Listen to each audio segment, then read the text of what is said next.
0 family members at my PhD graduation. All 47 of them went to my cousin's gender reveal instead. It's just school, Mom said. 2 years later, cousin's husband left. She called sobbing, needing a place to stay. I said, "Sorry, I'm just working. Not important enough. My name is Elena, and this is the story of how my family chose balloons over my biggest accomplishment and how I chose boundaries over their crisis." 7 years. That's how long I worked toward my PhD in molecular biology. 7 years of 16-hour days in the lab, failed experiments, grant proposals, teaching undergrads while barely surviving on a stipend that paid less than minimum wage. 7 years of missing holidays, birthdays, family gatherings because I was chasing something bigger than myself. My research focused on early cancer detection markers. Not glamorous, not easy to explain at dinner parties, but potentially life-saving. By year 6, I'd published 3 papers in respected journals. By year 7, my dissertation committee told me my work could change screening protocols within a decade. The defense was scheduled for May 14th. I'd sent the date to my family 6 months in advance. Graduation ceremony was May 16th. My mother's response via group text. "So exciting, honey. We'll try to make it." Try. That word should have been my first warning.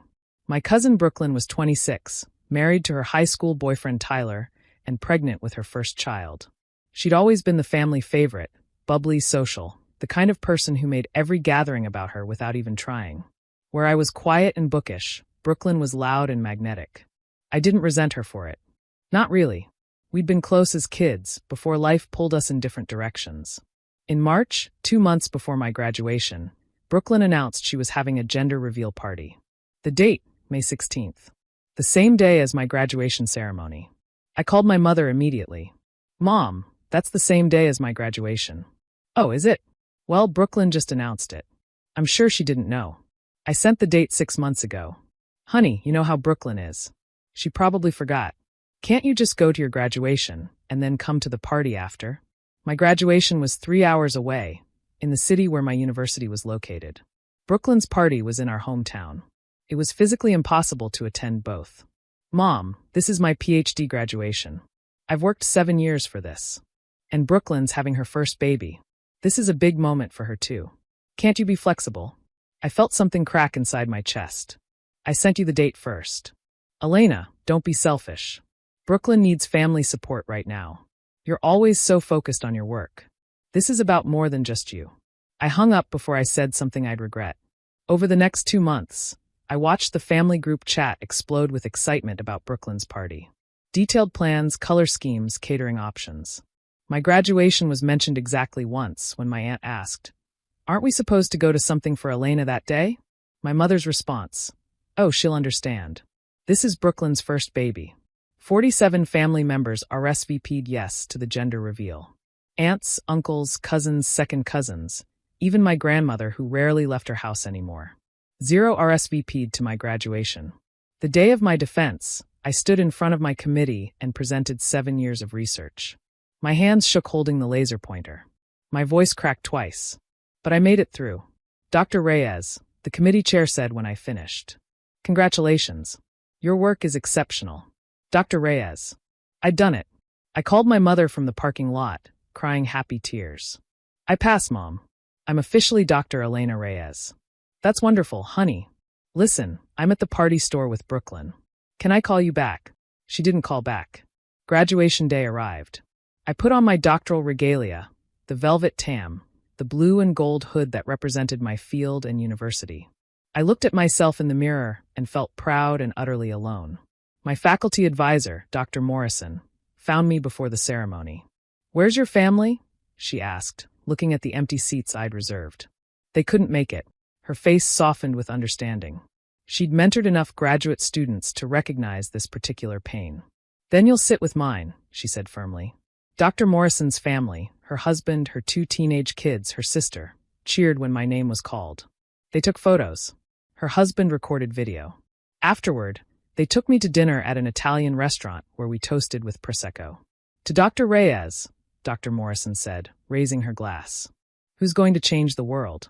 I cried in the restaurant bathroom for 20 minutes. That night, my phone exploded with photos from Brooklyn's party. Pink balloons, pink confetti, pink everything. Brooklyn crying happy tears, surrounded by our entire family. My mother's caption. Our family is growing. Baby girl coming soon. 134 likes. 47 comments of congratulations. My graduation post. A single photo of me in my regalia that I'd asked a stranger to take. Got 8 likes. 3 comments. None from immediate family. My mother finally called at 11 p.m. The party was beautiful. You should have seen Brooklyn's face. She was so happy. How was graduation? I asked quietly. A pause. What? My graduation. Today. Remember? Oh, honey, I'm sorry we couldn't be there. But you understand, right? Brooklyn needed us. And it's just school. You've been in school forever. Just school. 7 years of my life. The hardest thing I'd ever done. The accomplishment I was most proud of. Just school. I have to go, I said. Don't be like that, Elena. You're always so sensitive. I hung up and turned off my phone. I moved to Boston 2 weeks later for a postdoctoral fellowship at a cancer research institute. I didn't tell my family I was moving until the day before. My mother was hurt. You're just leaving? Without saying goodbye properly. I'm starting my career. The one you said was just school. Elena, that's not fair. Neither was choosing balloons over my graduation. I stopped going to family events. Stopped responding in the group chat. Stopped calling my mother every Sunday like I'd done for 7 years, even when I was drowning in research. They noticed, but not enough to actually apologize. Just enough to occasionally text. We miss you. When are you coming home? Never, I wanted to say. But I just didn't respond. My work consumed me. I was good at it, and being good at something after feeling invisible for so long was intoxicating. I published 2 more papers. I presented at conferences. I built a life in Boston, a small apartment, a few close friends, a routine that didn't involve people who made me feel small. Then, 2 years after graduation, my phone rang at 2 a.m. It was Brooklyn. I almost didn't answer. But years of family conditioning made me pick up.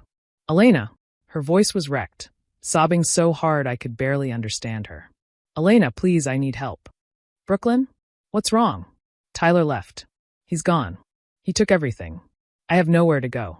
Mom and Dad don't have room. Everyone else is too far. But you're in Boston, and I need a place to stay. Please. I have the baby and nowhere to go. My hand tightened on the phone. I could hear a child crying in the background. Brooklyn's daughter, Maisie, who was almost 2 now. I'd seen her in photos but never met her. Brooklyn, Please, Elena. I know we haven't talked much, but your family. I'm desperate. The word family echoed in my head. Family. The people who'd chosen a party over my graduation.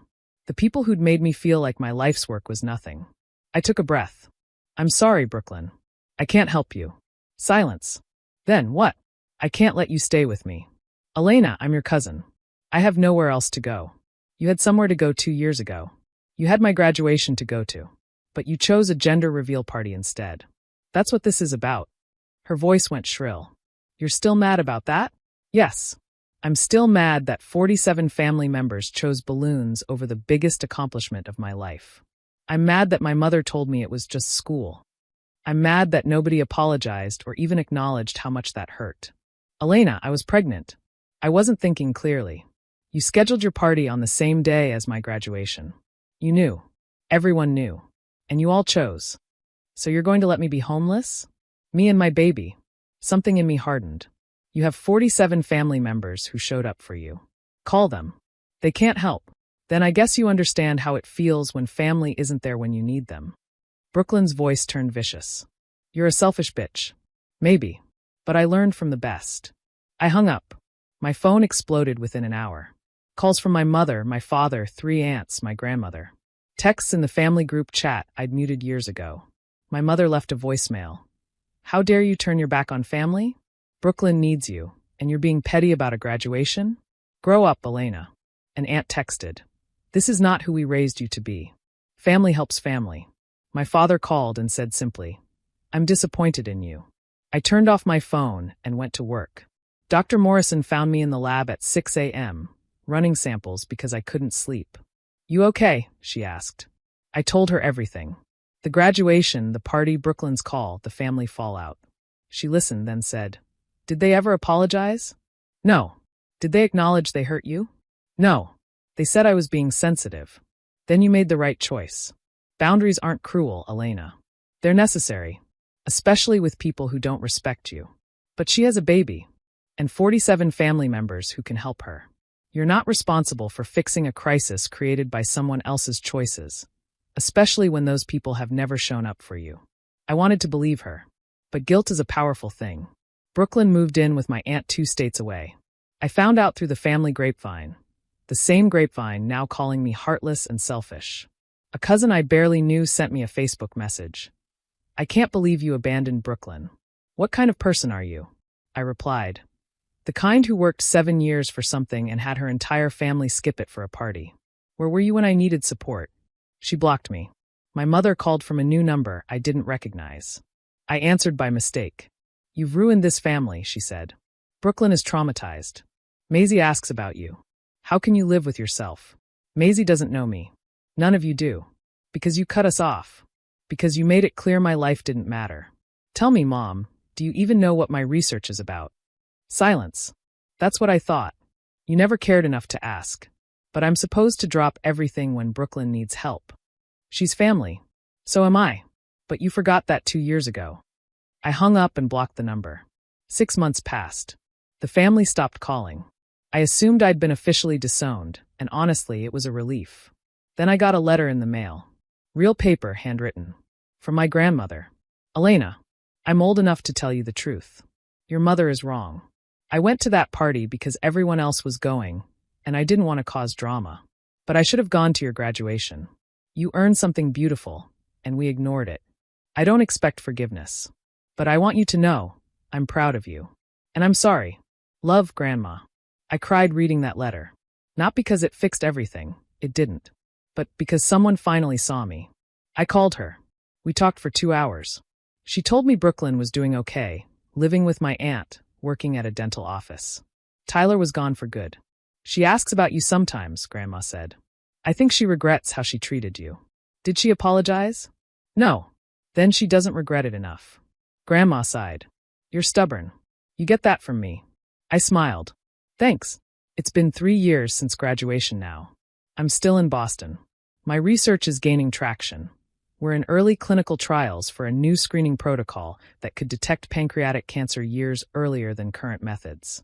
I have a partner, James, who came to my graduation ceremony when I received an award from my institute. He cheered so loud people turned around. "You make me so proud," he said afterward. I cried, because someone finally said the words I'd needed to hear years ago. My grandmother visits twice a year. She's the only family member I speak to. Everyone else is blocked, distant, or silent.